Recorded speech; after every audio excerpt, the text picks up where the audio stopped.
Welcome to the first 5 facts video. Now, as you might know, we do a lot of short form shorts and reels where we cover kind of fact/lore, and the idea is we kind of cover it in a way that's quick and concise, under a minute long, and we started to do a compilation like this where we pull them together in a single video where you either provide a lot more detail on them or perhaps just cover several facts together we quite like.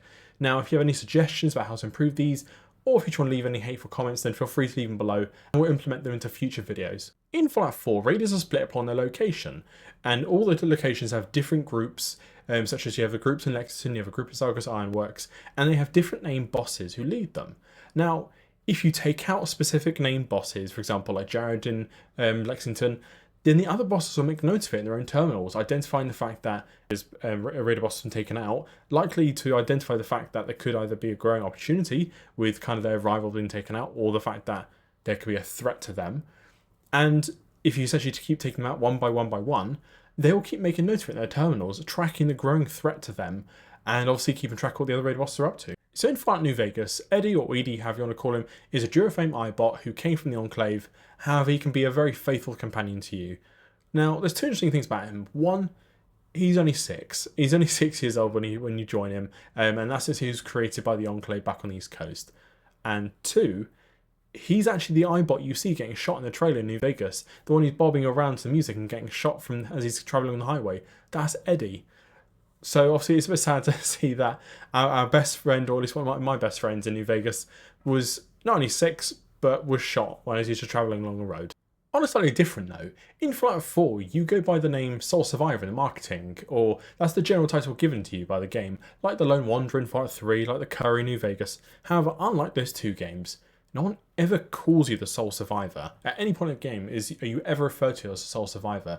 It seems to be only like a marketing or just a general identified thing. However, as I said, unlike the other games, New Vegas and Fallout 3 in particular, you're never referred to by that title at any point. It seems to be just a general thing given to you. And in fact, most people just refer to you as a Vault Dweller, which makes sense. The Fallout timeline really shows kind of how the geopolitical and economical things can shift depending on even some slight variations to the timeline. So obviously in the Fallout timeline, due to the resource wars kicking off and disagreements between Middle East and Europe, the UN completely dissolves, where they can't come to any sort of agreement about how to deal with the issues coming up with the resource wars.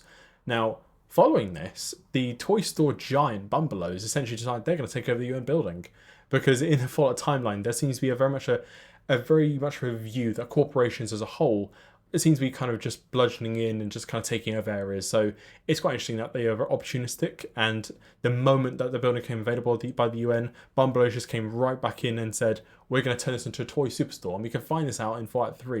Now, on the note of exaggerative, in Fallout 4, we find out that around the age of 13-14, Arthur Maxson apparently defeated a Deathclaw in single-handed combat.